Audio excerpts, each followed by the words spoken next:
La scenduta, quella che facciamo oggi, non è altro che una celebrazione. Noi da parecchio riesumavamo la scenduta il mercoledì, quando c'era lo spostamento, che era veramente lo spostamento che simbolicamente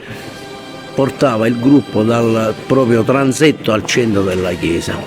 Oggi è solo ed esclusivamente una messa, una celebrazione, nient'altro con la banda fuori, ma ricordiamoci che la vera scenduta, per noi almeno, è quella che facevamo il mercoledì, accompagnate da piccoli canti, cori, piccole musiche che, ripeto, ricordavano quello che era l'originaria scenduta ai tempi della chiesa di San Michele. Allora, siamo qua ancora un anno per rinnovare questa passione, questo momento particolare trasmesso dai nostri padri, e quindi io voglio continuare questa passione che mi ha trasmesso mio padre,